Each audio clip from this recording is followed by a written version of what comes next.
ವೀಕ್ಷಕರೇ, ಹೀಗೆ ಕೆರೆಯಲ್ಲಿ ರಾಜಾರೋಷವಾಗಿ ಅಕ್ರಮವಾಗಿ ಮಣ್ಣು ತುಂಬುತ್ತಿರುವುದು, ಎಂಎಂಟಿವಿ ಕ್ಯಾಮೆರಾ ಕಂಡು ಲಾರಿ ದೌಡಾಯಿಸುತ್ತಿರುವುದು, ಈ ಎಲ್ಲಾ ದೃಶ್ಯಗಳು ಕಂಡು ಬಂದದ್ದು ಚಿಕ್ಕಬಳ್ಳಾಪುರ ತಾಲೂಕಿನ ಅಂದಾರ್ಲಹಳ್ಳಿ ಕೆರೆಯಲ್ಲಿ. ಹೌದು, ಮಳೆಗಾಲ ಹೋಗಿ ಬೇಸಿಗೆ ಕಾಲ ಶುರುವಾಗಿದೆ. ಈಗಾಗಲೇ ಕೆಲ ಕೆರೆಗಳಲ್ಲಿ ನೀರು ಬತ್ತಿ ಹೋಗಿವೆ. ಇದನ್ನೇ ಬಂಡವಾಳ ಮಾಡಿಕೊಂಡಿರುವ ಮಣ್ಣುಗಳ್ಳರು ಜೆಸಿಪಿಗಳಿಂದ ರಾಜಾರೋಷವಾಗಿ ಮಣ್ಣು ತುಂಬುತ್ತಿದ್ದಾರೆ. ಬೆಂಗಳೂರಿಗೆ ಚಿಕ್ಕಬಳ್ಳಾಪುರ ಹತ್ತಿರ ಇರುವುದರಿಂದ ಈ ಭಾಗದ ಜಮೀನುಗಳಿಗೆ ಬಂಗಾರದ ಬೆಲೆ ಬಂದಿದೆ. ಹಾಗಾಗಿ ಚಿಕ್ಕಬಳ್ಳಾಪುರ ತಾಲೂಕಿನಲ್ಲಿ ದೊಡ್ಡ ದೊಡ್ಡ ಲೇಔಟ್ಗಳು ತಲೆ ಎತ್ತುತ್ತಿವೆ.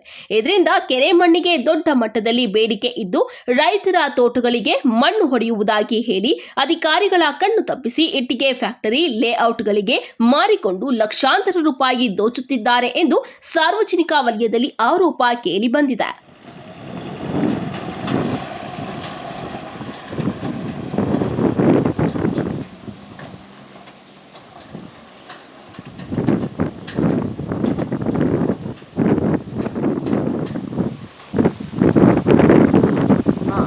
ನಂಬರು ಇದು ಏನು ಬರಲ್ಲ, ಇದ್ರಲ್ಲಿ ಮೊಬೈಲ್ ನಂಬರು ಇಲ್ಲ, ಗಾಡಿ ನಂಬರು ಇಲ್ಲ, ಏನು ಇಲ್ಲ. ಯಾರನ್ನ ಕೇಳಿ ಅಲ್ಲ, ನೀವು ಹೊಡಿಬೇಕಾದ್ರೆ ಪರ್ಮಿಷನ್ ತಗೋಬೇಕಲ್ಲ. ಯಾರು ಕೇಳಿ ಹಿಂಗೆ ಹೊಡೆದ್ರೆ ಹಿಂಗೆ ನಾವೇನಂತ ಉತ್ತರ ಕೊಡೋದು ಜನಗಳಿಗೆ? ಹಾಂ, ಸುತ್ತುಗುಣಿಗಳೆಲ್ಲ ಕೆರೆಗೆ ಅದೆಲ್ಲ ಬೇಡಪ್ಪ. ಇಲ್ಲಿ ನೀವು ಹೊಡಿಬೇಕಾದ್ರೆ ಪರ್ಮಿಷನ್ ತೊಗೊಂಡಿದ್ದೀರಾ? ತಗೊಂಡು ಹೊಡಿಯೋದಲ್ಲ, ನೀವು ಹೊಡಿತಾ ಇದ್ದೀರಿ ತಪ್ಪಲ್ಲ. ನೀವು ಹೆಂಗೆ ಹೊಡಿತಾ ಇದ್ದೀರಿ ಹೇಳಿ? ಸರಿ. ಸಾರ್ವಜನಿಕರ ದೂರಿನಂತೆ ಸ್ಥಳಕ್ಕೆ ವರದಿ ಮಾಡಲು ತೆರಳಿದ್ದ ಎಂಎಂಟಿವಿ ವರದಿಗಾರರ ಮೇಲೆ ವರದಿ ಮಾಡದಂತೆ ಒತ್ತಡ ಹೇರಿದ್ದಾರೆ.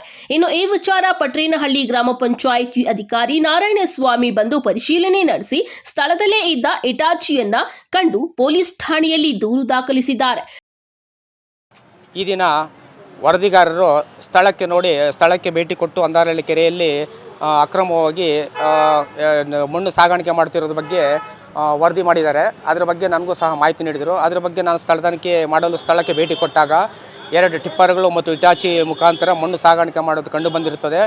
ಇದು ಮೇಲಾಧಿಕಾರಿಗಳ ಗಮನಕ್ಕೆ ತಂದು ಅವರ ಬಗ್ಗೆ ಯಾವುದೋ ವೆಹಿಕಲ್ಗಳ ಬಗ್ಗೆ ನಂಬರ್ ಸಹ ಕಲೆಕ್ಟ್ ಮಾಡಿ ಪೊಲೀಸ್ ಇಲಾಖೆಗೆ ದೂರು ಕೊಟ್ಟು ಅವ್ರ ಬಗ್ಗೆ ಕ್ರಮ ತಗೊಳ್ಳಲು ಕ್ರಮವಹಿಸಲಾಗುವುದು.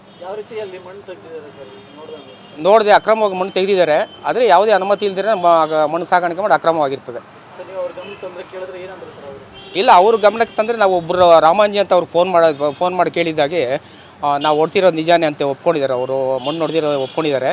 ಆ ಇಟಾಚಿ ನಮ್ಮದೇ ಅಂತ ಸಹ ಅವ್ರು ಹೇಳಿದ್ದಾರೆ. ಆ ಇಟಾಚಿಗೆ ನಂಬರ್ ಆಗಲಿ ಇಲ್ಲ ಮೊಬೈಲ್ ನಂಬರ್ ಆಗಲಿ ಗಾಡಿ ಮೇಲೆ ಇಲ್ಲ.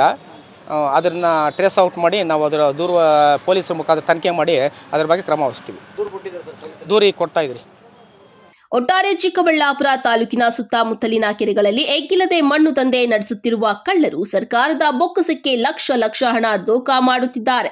ಆಯಾ ಸಂಬಂಧಪಟ್ಟ ಅಧಿಕಾರಿಗಳು ದಂಧೆಕೋರರ ವಿರುದ್ಧ ಕಾನೂನು ಕ್ರಮ ಕೈಗೊಳ್ಳುತ್ತಾರಾ ಇಲ್ವಾ ಎಂದು ಕಾದು ನೋಡಬೇಕಾಗಿದೆ. ಕ್ಯಾಮರಾಮನ್ ಪ್ರವೀಣ್ ಜೊತೆ ಕಲವಾರ ಅರುಣ್, ಎಂಎಂಟಿವಿ ನ್ಯೂಸ್, ಚಿಕ್ಕಬಳ್ಳಾಪುರ.